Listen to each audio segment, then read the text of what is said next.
Hi everyone, this is Teacher Hazetee, and today I'm gonna teach you how to use your DIY poetry kit. Yeah, that's right, that's a DIY poetry kit I made for you guys for our subject creative writing. So later on, I'll be reading the instructions on how you're going to use them, and we'll delve into this tutorial step by step.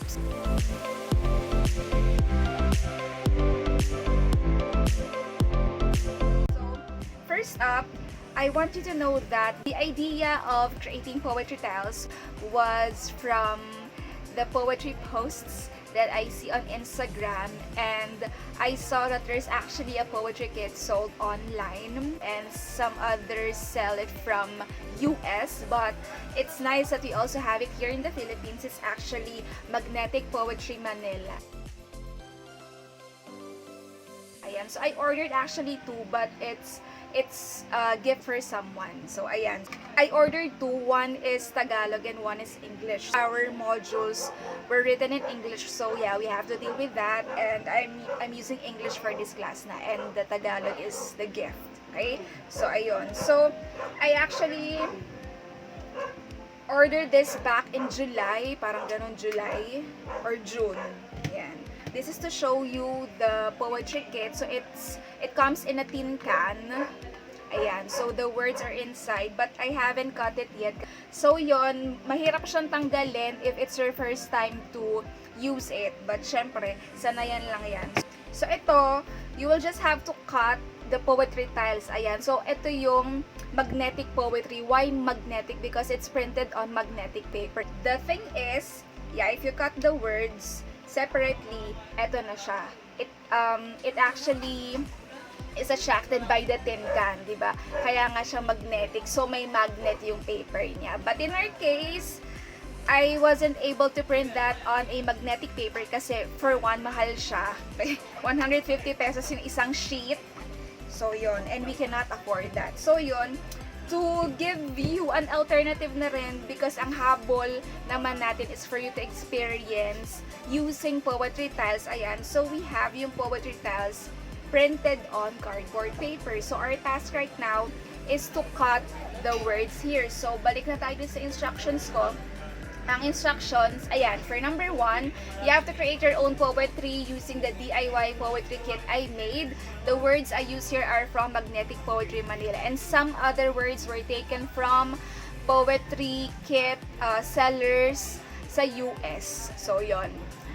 Ayan. So, next up is you have to cut the word tiles along the borders, but don't cut words in between, okay? Kasi in the previous years that I've been teaching creative writing, yung pinagpiprintan ko lang is bond paper, and students were tempted na gupitin sa gitna. No, okay, please do not cut them in between words, okay? Because I want you to be creative and gawin nyo ng paraan kung paano nyo mabubuo yung word na gusto nyo, okay? And you may just have to overlap them, ganyan. So, yun lang naman yung pinaka-solution, okay? So, now, you may overlap word tiles. Ayun pala, sinabi ko pala sa instruction. Overlap word tiles to create your desired words or syllables if you need to and be creative.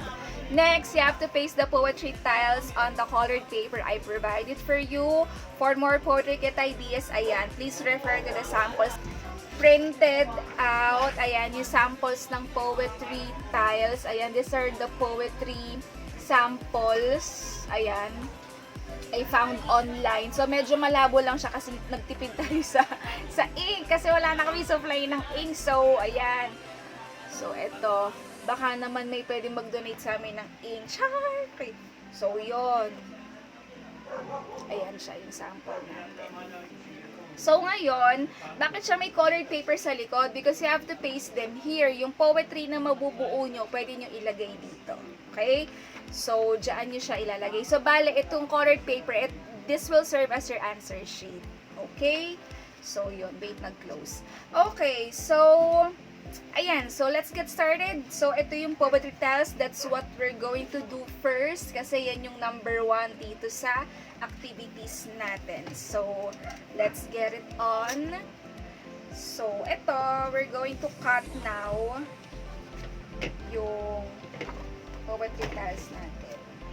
Just a disclaimer, this is not in any way sponsored by Magnetic Poetry Manila. Okay, umorder lang ako sa kanila. And sobrang tagal ko nang gusto nito, parang 2017 pa. And before, ang dami nilang kits.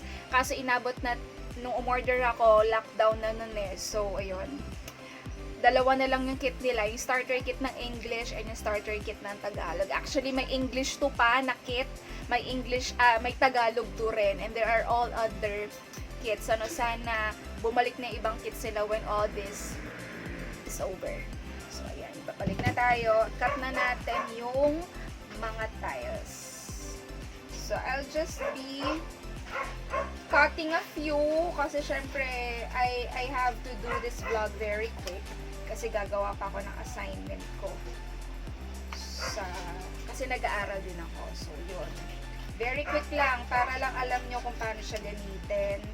So, siguro mga 2 rows of words lang. Yan. So, wala na rin akong time mag-cut. Actually, ang initial plan was, nung hindi ko pa nakikita yung in-order kong poetry tiles, I was thinking na, gupit-gupit na yung words pagdating sa inyo, tas naka-plastic kasi ganun yung nai-imagine ko na itsura ng poetry kit pagdating din sa akin itong in-order ko. But I was surprised na ako pala yung magugupit, kaya ang saya-saya rin because you get the feeling na, di ba, nag-unbox ka na and ikaw pa yung magka-cut, and that's nice kasi habang ginugupit mo siya, you'll have an idea already ano yung words na available, no? So, ayan. Cut them. Ayan. Pwede rin naman, kung meron na kayong napiling words, yun na lang din yung i-cut nyo, di ba? Para hindi nyo gupitin lahat. And, for sure, hindi nyo magagamit lahat ng words. I swear. Kasi sobrang dami niya. Okay? And not all of you has the same kit, okay? Magkakaiba kayo ng groups ng words na natanggap. So, there are actually 4 sets. So, yon. Actually, parang tumatagal ako kasi. And you have to think of a strategy also on how to cut the words. Yan. So, hindi ko na siya lalahatin like what I told you. Yan. So, ito na siya. Kita ba? Ito na yung nagupit ko and then I'm going to paste it na sa paper. So, ayan. Ito yung samples natin. If you need inspiration, of course, you need it. So, ayan. Punta na tayo sa kabila. Please don't forget to write your name and your section anywhere on the paper. Pwedeng sa likod. Okay? Pwedeng sa likod na lang ilagay yung name. Okay? And you may also post your work on Instagram or in social media and then use the hashtag poetry kit, ganyang poetry tiles para ma-discover din yung work nyo. So, ayan. Bago mo siya idikit, kailangan may nabuo ka na. So, usog lang akong konti dito. Ayan. And move my mic because maybe my voice won't be good. So, ayan.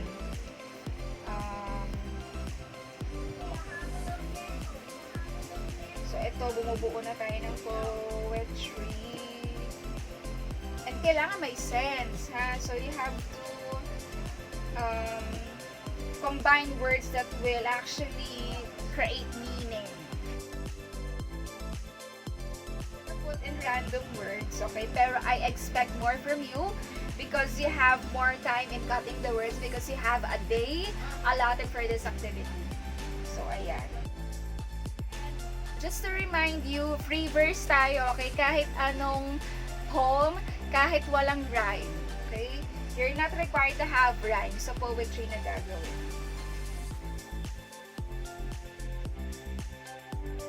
Naubos ko naman yung words na kinat ko. Tapos parang feeling ko ang lalim-lalim nung ginawa kong poetry, pero minix-mix ko lang naman yung words and kinombine-combine. So I'm excited to show it to you. Sa totoong magnetic poetry kit, you don't need to glue them to a piece of paper kasi nga may magnet siya. Ngayon, kaya lang natin siya ginagawa na may pag-glue because yun nga, I want you to experience the feeling of creating poetry tiles. Okay?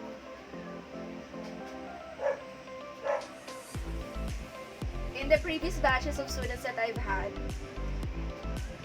ang pinaka-fun experience namin was that may nagpapalitan ng words kasi ayaw nila yung words na napunta sa kanila. But in your case, I don't think you can do that because yun nga, you're living far from each other.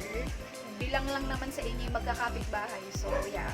But I'm not promoting that kind of practice na magpalitan ng words, no.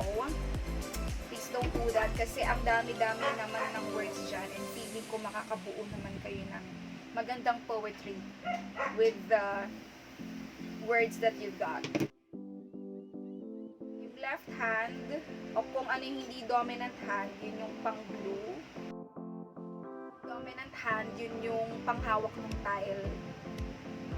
And then, diretso paste na, para hindi napalipat-lipat ng kamay. Actually, you can use this poetry kit for other purposes. Pwede mo siyang i-gift, diba? Like, eto, Christmas, diba? Malapit na mag-Christmas, and then you might want to gift somebody, diba? Syempre, lalo kapag words of affirmation yung love language nila, pwede rin sa jowa, diba? Kung wala kang inspiration mag-love letter, eh di regaluhan mo ng poetry tiles. Pwede rin siyang gift idea actually, not the entire kit itself, but the words you put together, diba? To give a message to that person. I think that's nice. Makaka-appreciate niyan yung love language ang words of affirmation. Ayan. So, ito siya. This is my work. So, I'm gonna show it to you. Let me read it. Now, madman was him, and new age, dead end, dog eye, sun and sky, own him one day. Di ba parang pinag-isipan, parang ang lalim ng meaning. But I have to know yet what's the meaning of this. But yeah, these are words that I cut randomly from dun sa cardboard paper where I printed the words. And yeah, I just put them together and it became Coco Crunch. Joke lang. So I didn't even know that I could create a very quick poem like this one. So ang saya-saya, diba? So I have yet to know what's the real meaning of this poetry. And diba, author lang ang nakakaalam ng tunay na meaning, but some other people could of course interpret what you've written. So hindi siya technically sinulat natin, but we chose the words which to put together to create meaning, and that's what's important, and that's the idea of creating this poetry dance activity. So I hope that you have fun, and yeah, please, if you're planning to post this on social media, don't forget to tag me, okay? And that is if my permission ng parents nyo, and of course, permission nyo, okay? But ang kailangan ko lang naman na ipasa nyo ay ito, and do not forget to write your name. But if you're thinking of starting a vlog about this, or maybe a blog, a poetry blog, why not, diba?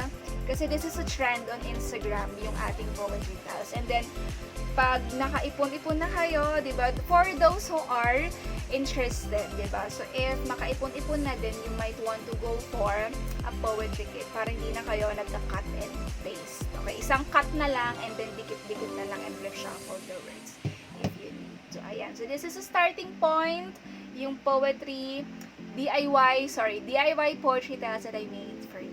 And please don't forget pala to refer to page 55 because you'll be seeing yung rubric natin on how you will be graded. So, ayan. I hope that you have fun creating your poetry tiles. Thank you, and see you in our next video about blackout poetry. Bye!